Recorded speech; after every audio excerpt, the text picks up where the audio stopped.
Hi everyone, let's explore how the JINGYAN SG04 stress analyzer monitors component stress during PCB screw assembly.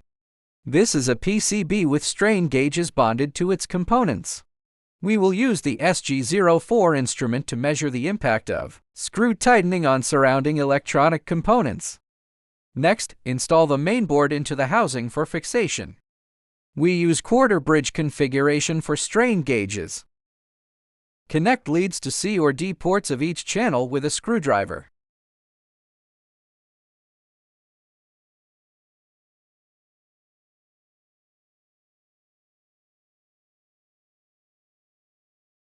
Now confirm successful wiring on the instrument. Connect PC software and click Start Data Acquisition.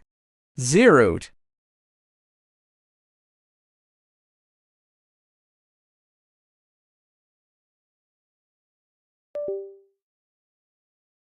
Save data to view data and waveforms.